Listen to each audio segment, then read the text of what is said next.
Hi there, welcome to the Fierce Factor podcast. I'm your host, Kaylee Lindholm.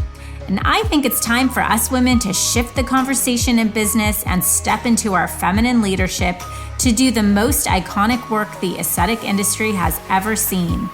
Each week, I'll be bringing a powerful dose of strategy, sarcasm, solutions, and sass that will rev up your creativity and ignite your brilliance as you link arms with me along our shared path of personal and professional growth in 20 minutes or less. Let's go. Hello, leader. Welcome back to the Fierce Factor podcast. You're tuning in to episode number 200.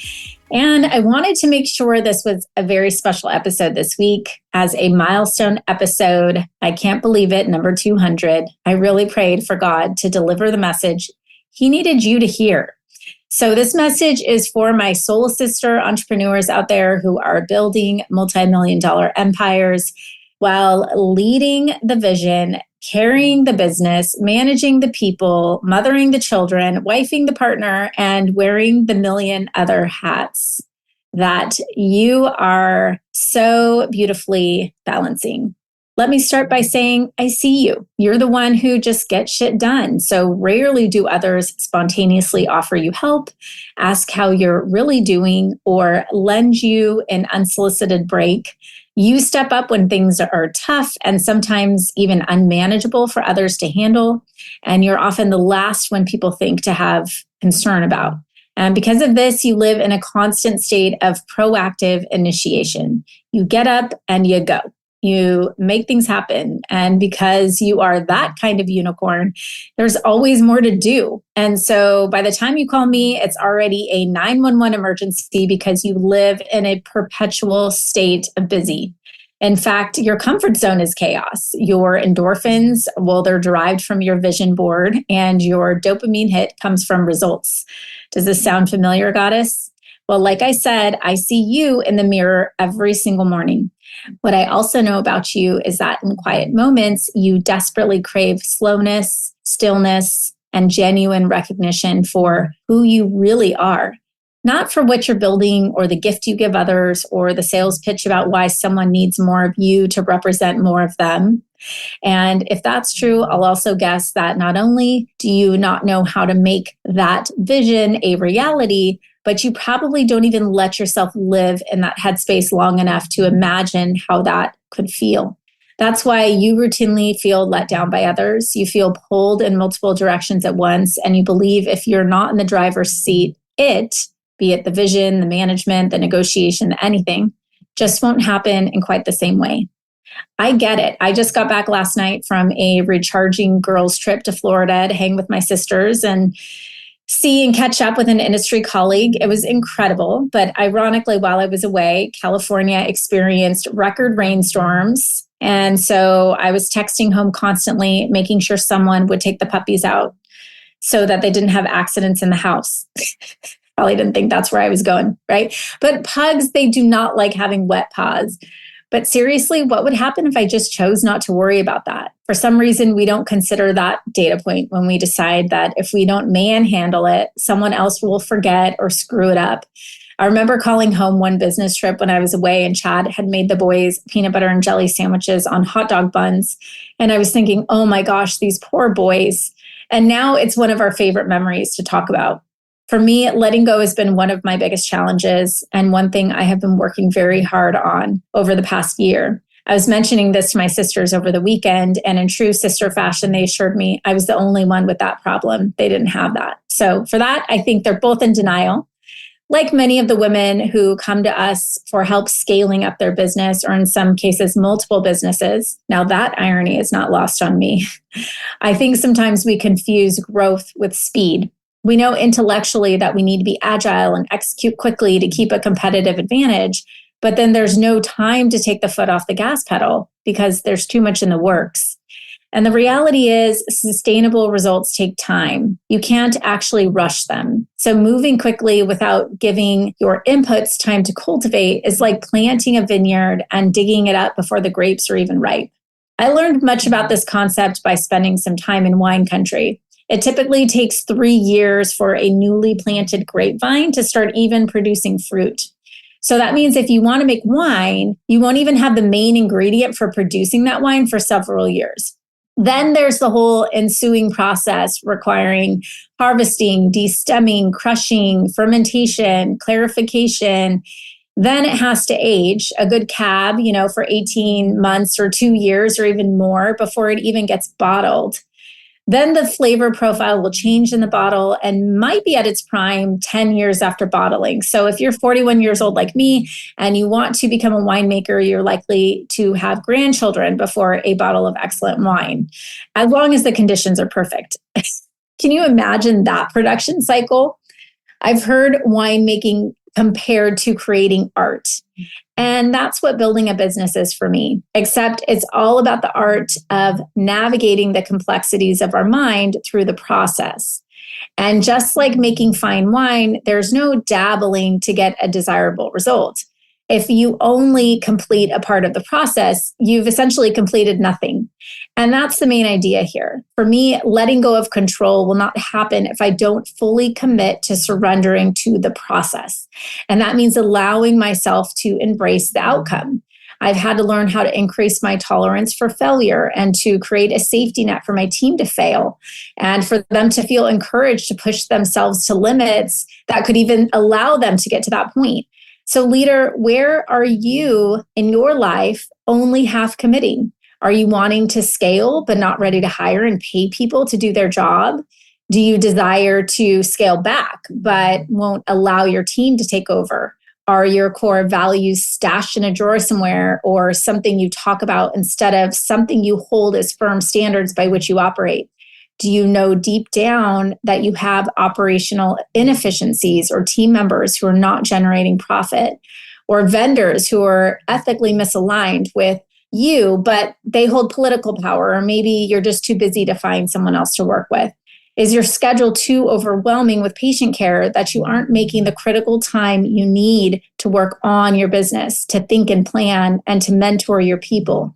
If you were a winemaker, you would need to wait 3 years for your vines to grow, and then you would have to prune the wood back to allow more nutrients to flow to the grapes. In fact, you would have to cut back perfectly good grapes to allow for even better grapes to grow. Fingers crossed they do. Can you imagine? Here you've probably walked in your vineyard daily. I mean, I would be stampeding through that little business, measuring the water intake, the climate, plowing the soil, monitoring the nutrients, right? Just then to have to cut the harvest in half. If you cut off all the dead parts of your business or eliminated what was just good to make room for great, what would be left? Are you even brave enough to ask yourself that question? Are you brave enough to say no, to turn down an opportunity that looks good on paper, but doesn't fully align with who you are? Or what if you let go altogether? What would happen? Nah, holding onto the reins feels way more comfortable, right? And some women not only want to hold on to the reins, but they want to use this obligation as their crutch to not go all in on leveling up. When I talk about leveling up, I don't mean making another $1 million this year. I mean shifting identity into the woman who is capable of incubating and nurturing that kind of growth. That woman, she has to be self-assured and clear and convicted. She must have a strong ability to emotionally self-regulate. She'll need to eliminate complexity in her systems and cut dead weight. She'll need to have more direct and meaningful conversations with others. She'll need to set ruthless boundaries and commit to holding others accountable to them. She'll need to eliminate the hurry and become strategic about her growth, her time, and her investments. And she'll need to ask herself bigger questions about who she really wants to become through this process. For women who already know how to run a business, this is where the real work begins. This is where highly successful women meet their nemesis.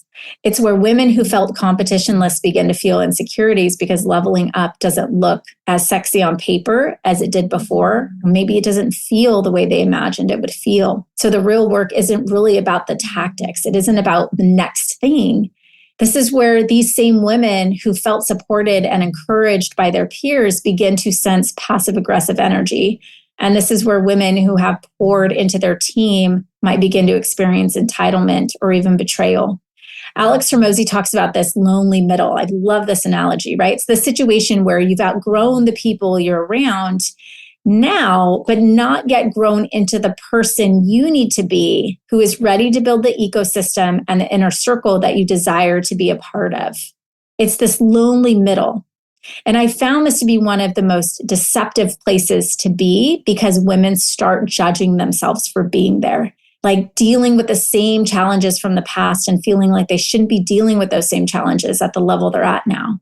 And this is where the majority of founders stay in this cycle of stagnation because it feels much more comfortable to revert back to old habits. What's that saying? Better the devil you know than the devil you don't.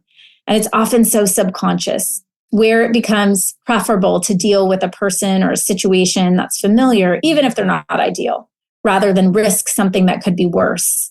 Because we're programmed to take preference for the familiar risks over unknown possibilities. Instead of going all in, we take that baby step backward and half commit. Can you relate?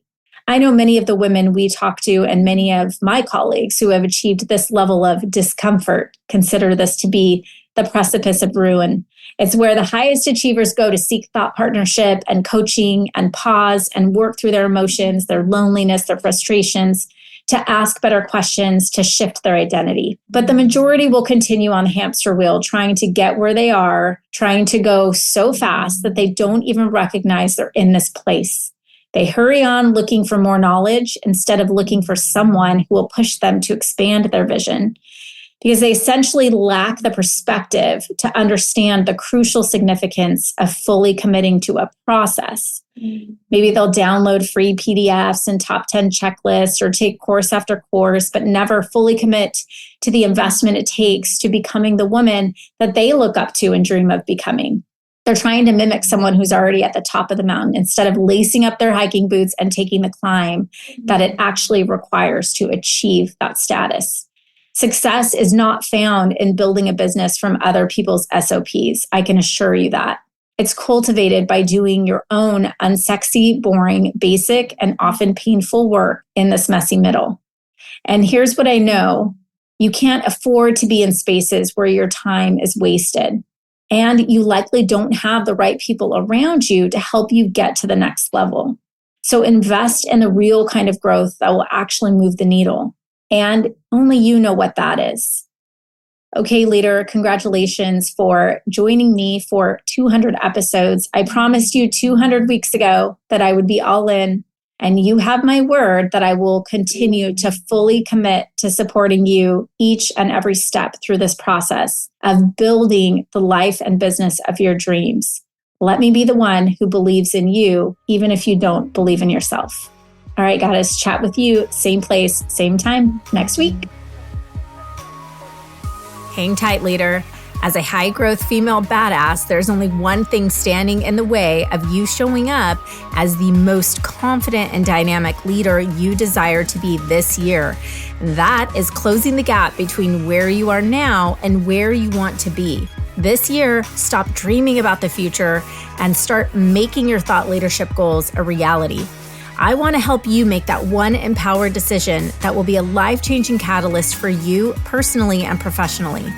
And that is to become a more dynamic communicator on stage, in leadership, and online, to monetize your expertise, and to develop a revenue stream that doubles as brand visibility rocket fuel.